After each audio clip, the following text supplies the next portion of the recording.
Hello guys, once again welcome to the podcast.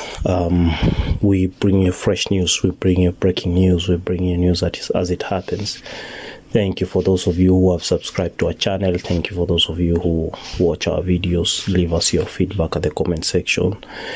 Those of you who give us thumbs up on our videos, we really appreciate. We thank you for those who keep engaging us on our social media platforms. We appreciate. So once again, I invite you to subscribe to our channel. I invite you to like our videos. I invite you to leave us your feedback at the comment section, and we will really appreciate. So the National Assembly Vetting Committee on Tuesday rejected the appointment of nominee Penina Malonza as the CS for tourism. Pardon. The announcement was made after submissions made by the Leader of Majority, Kimani Ichung'wah, who affirmed that the committee had resolved to reject the CS nominee unanimously. I quote, "Pursuant to the provision of Article 152.2, 154.2, 156.2 of the Constitution and Section 3 and 8 of the Public Appointment Act 2011, this House rejects the appointment of the Honorable Penina Malonza OGW as Cabinet Secretary for Tourism, Wildlife and Heritage," Ichung'wah noted. In the report by the vetting committee, they moved that Malonza lacked and did not satisfy them with her responses to some of the questions put before her during the vetting. The nominee did not demonstrate knowledge of topical, administrative and technical issues touching on the Ministry of Tourism, Wildlife and Heritage. Consequently, she lacks the requisite abilities and experience to serve as Cabinet Secretary, the report read in part. Notably, the report from the committee is not final. We know that members of the National Assembly are still debating on the issue. However, the announcement was protested by Minority Whip Junet Mohammed, who raised the point of order stating that more nominees had been rejected, and we understand that he has tabled the minority report following concerns made by Junet. Speaker Moses Wetangula alerted the MPs that both reports will be made available to them ahead of the final decision. The reports are available at the documents office. Please read and make informed choices when you're voting, Wetangula stated. So during our vetting on October 19th, the former Kitui Deputy Governor was called out by MPs over the misrepresentation of facts when responding to questions by the panel. In one instance, she claimed that only 2.5 million was set aside by the government for compensating Kenyans affected by wildlife conflict. Malonza then clarified that the figure was 2.5 billion, blaming the mishap on a slip of the tongue. So during the debate of that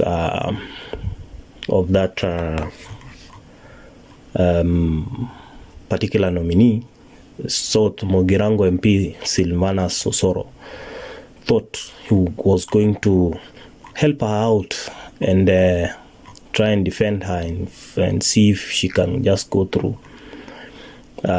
He made a point saying that Malonza maybe failed to answer questions because she was on her monthly period. A point that Sylvanus Osoro thought would add weight to his argument in Parliament, and but really turned the Tuesday sitting sour. While defending the Tourism, Wildlife and Heritage CS Penina Malonza, Osoro said he could have been on a monthly period. Osoro said it was wrong to disqualify Malonza just on one parameter. And I quote, he said, "I call upon my colleague leaders, let's learn to put our country ahead of everything. My imagination is that even the local politics might have played in this whole thing, which warranted the rejection of Malonza." Mr. Speaker, it is wrong, and I quote, it is wrong for us to use only one parameter to deny her the chance. I think if we are to be fair, the rejection ought to be on matters that are serious, that touch on Chapter 6 of the Constitution, that touch on suitability, but not on issues of representation to the committee. Maybe she was not dressed very well. Maybe she was on her period. The comment sparked uproar among MPs who murmured loudly, forcing the majority whip to halt his speech. So interesting time. Let us listen to what Osoro said exactly in Parliament. So guys, thank you for your support, and kindly share this video, like this video We really, really appreciate your support. States in their report that Penina Malonza holds a master's degree, is a student currently is a student of master's in the University of Nairobi. She holds a bachelor's degree from the University of Nairobi. She has never been charged before a court of law. She meets the requirements of Chapter 6. She has no history of controversy. She's been cleared by Ethics and Anti-Corruption Commission of Kenya, cleared by the Kenya Revenue Authority, cleared by the Directorate of Criminal Investigation, and in their very first paragraph, the first paragraph of this report, that in accordance with Article 78, 1, 2, and 2 of the Constitution, the nominee is eligible for appointment to state office since she is a Kenyan citizen born on 7th March 1974 in Kitui County and does not hold a dual citizenship. Oh, sorry, it's Madam Speaker now, so that I don't find myself also in the similar challenge that Penina had. So, Madam Speaker, what does that one imply?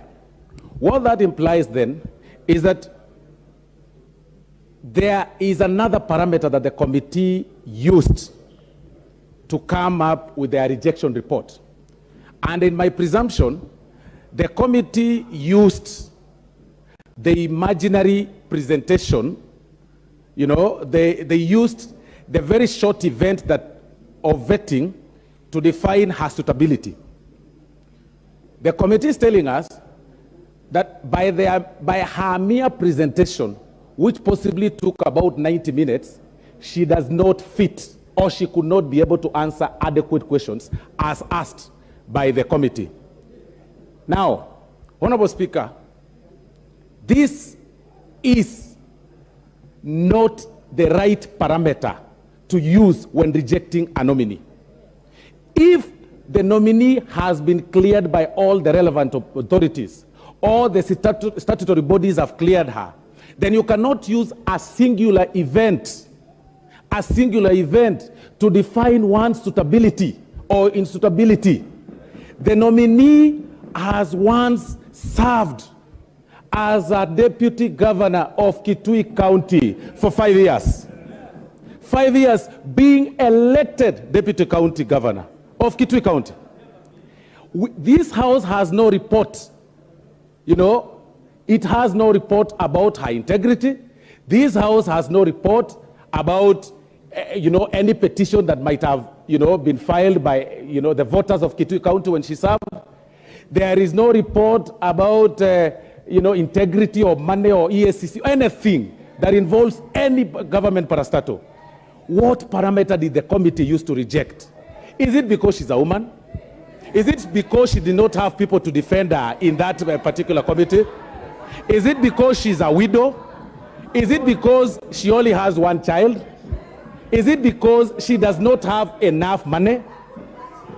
Honorable Speaker, I call upon this House to overturn the recommendation by this committee and pass Honorable Penina Malonza. We all understand when some of our members here in this house, when before this microphone, they even refer to the chair when she's female like you, Madam Speaker, sir. Does that define their suitability, their insuitability, not to serve as members of parliament in their constituencies? It is normal for one to be a stage fright. It's a singular event. And we understand that the definition the committee might have used is possibly her way of expression. But not every person is an actor. Not every person is able to speak before cameras. She knew that she was live before TV. You know, really, she knew that. And it is normal for any person to have anxiety. It is normal for any person to develop a bit of some stage fright. It is normal for any person at least to also get scared, especially when you have people like Honorable Junet looking at her straight in the eye and she gets scared, you know. She's used to seeing Junet on TV, you know, very tough on questions and stuff like that. It is very normal. We cannot use that singular event to deny the women of this country an opportunity to serve.